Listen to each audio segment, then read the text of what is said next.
Assalamualaikum warahmatullahi wabarakatuh. Alhamdulillah, segala puji hanya milik Allah Subhanahu wa Ta'ala, Rob yang Maha Pengasih lagi Maha Penyayang. Salawat serta salam semoga senantiasa tercurah kepada junjungan kita, Nabi Muhammad Sallallahu Alaihi Wasallam, beserta keluarga dan para sahabatnya.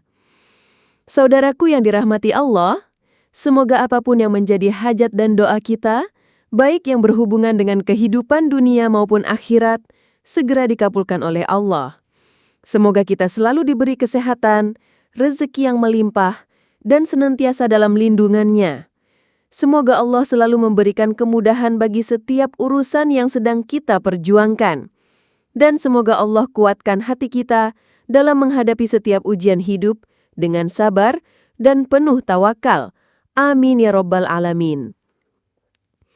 Saudaraku, ada kalanya kita merasa sombong, merasa kuat, merasa mampu mengatasi semuanya sendiri. Namun begitu dihantam masalah, kita bingung. Lalu, kita berlari kepada manusia, berharap belas kasih, dan akhirnya malah kecewa. Padahal mereka pun lemah, tidak memiliki kuasa apa-apa. Lalu mengapa kita masih menggantungkan harapan kepada sesama makhluk? Mengapa tidak sejak awal berserah kepada Yang Maha Kuasa atas segalanya? Saudaraku, ada sebuah kalimat zikir yang jarang disebut, tetapi sangat dicintai oleh Allah. Kalimat ini tidak meminta apapun, tapi hanya berserah. Tidak menggugat, tidak menuntut, hanya ungkapan pasrah. Di dalamnya ada kekuatan luar biasa, karena ini bukan sekadar zikir, melainkan bentuk kepasrahan bahwa kita tidak memiliki daya apapun kecuali dari Allah Subhanahu wa Ta'ala. Kalimat itu adalah La haula wa la quwata illa billah. Tidak ada daya dan tidak ada kekuatan kecuali dengan pertolongan Allah. Dalam video ini, mari kita gali lebih dalam makna di balik zikir ini. Apa keutamaannya dan bagaimana cara kita mengamalkannya. Catat jika perlu, agar bisa dipahami dengan sempurna. Saudaraku, pernahkah engkau merasa sudah berusaha sekuat tenaga, tapi hasilnya tidak sebanding? Sudah bekerja keras siang dan malam, tetapi rezeki masih terasa sulit dan hati tetap gelisah? Saat kelelahan itu memuncak, kita mulai mencari sandaran. Kita datang kepada manusia untuk menceritakan kesulitan, berharap diberi solusi. Namun apa yang terjadi? Kita justru makin kecewa. Ada yang mendengarkan tapi tak memahami. Ada yang memberi janji tapi tidak menepati. Bahkan ada yang menjauh seakan kita menjadi beban. Di saat seperti itulah kita baru sadar, menggantungkan harapan kepada manusia itu melelahkan. Dan disitulah Allah mengajarkan kita untuk kembali kepadanya melalui satu kalimat agung. La haula wa la quwata illa billah. Kalimat ini adalah titik balik. Ketika kita lelah bersandar pada sesama makhluk, Allah membuka tangannya dan memanggil kita agar bersandar hanya kepadanya. Zikir la haula wa la quwata illa billah adalah kalimat penuh kekuatan. Maknanya, tidak ada daya dan tidak ada kekuatan kecuali dengan pertolongan Allah. Ini adalah bentuk penyerahan diri yang paling dalam. Kita bertawakal kepada Allah. Kita mengakui bahwa kita tidak mampu, tidak kuasa, dan tidak bisa menentukan apapun kecuali jika Allah mengizinkan. Allah berfirman dalam surat Ali Imran ayat 160. Jika Allah menolong kamu maka tidak ada yang dapat mengalahkanmu.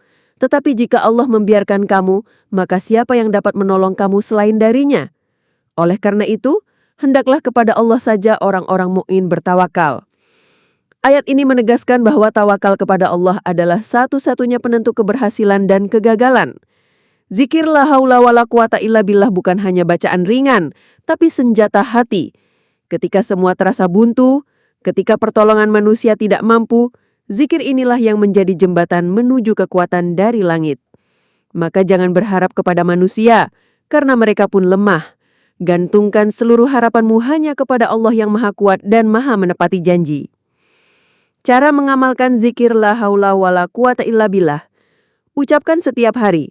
Pagi, sore, dan malam, terutama saat merasa lemah, bingung, atau kehilangan harapan. Baca saat hendak keluar rumah, Dalam sebuah hadis disebutkan, siapa yang membaca zikir ini saat keluar rumah, Allah akan mencukupkan, memberi petunjuk, dan menjaganya dari keburukan. Baca saat marah, gelisah, atau putus asa, karena kalimat ini mampu menenangkan hati dan menjauhkan dari bisikan syaitan. Tanamkan keyakinan saat membaca. Jangan hanya dibaca oleh lisan, tapi hadirkan rasa bahwa kita memang tidak memiliki kekuatan kecuali yang Allah berikan. Amalkan di waktu mustajab jika memiliki hajat khusus, misalnya ingin melunasi hutang, mencari solusi, atau meminta jalan keluar. Langkah-langkahnya, bersucilah dari hadas kecil dan besar. Lakukan sholat hajat 2 rakaat. Setelah sholat, baca Al-Fatihah 3 kali. Niatkan dalam hati untuk memohon hajat. Baca sholawat dan istighfar masing-masing 100 kali. Lalu baca la haula wala quwata illa billah sebanyak 30, 70, atau 100 kali. Setelah itu berdoalah, pujilah Allah dengan nama-namanya yang agung seperti Ya Allah, Ya Rahman, Ya Rahim, Ya Fattah, Ya Razzaq. Lalu mohonkan hajat dengan hati yang tunduk dan penuh ketulusan. Ingatlah saudaraku, Allah tidak melihat seberapa keras usaha kita semata, tapi seberapa bersih niat kita, seberapa tulus doa kita, dan seberapa dalam keyakinan kita kepadanya. Muharram telah tiba. Saudaraku yang dirahmati Allah, Muharram adalah bulan suci yang menandai dimulainya tahun baru dalam kalender Hijriah. Ini bukan sekedar pergantian angka, tapi seruan dari langit bahwa kita diberi kesempatan baru untuk menata hidup yang lama berdantakan. Berapa lama kita terpuruk dalam kesalahan? Berapa banyak waktu terbuang dalam kelalaian? Sekaranglah saatnya berubah. Sekaranglah waktunya hijrah. Awali tahun baru Hijriah ini dengan niat suci, langkah baru, dan hati yang bersih. Bukan dengan pesta dan hura-hura, tapi dengan taubat, memperbanyak zikir, istighfar, dan sedekah. Muharram bukan bulan biasa. Ini adalah salah satu dari 4 bulan haram yang dimuliakan oleh Allah. Rasulullah bersabda, puasa yang paling utama setelah Ramadan adalah puasa di bulan Allah, yaitu Muharram. Dan puncaknya adalah hari Asyura, hari di mana Allah menyelamatkan Nabi Musa dari Fir'aun.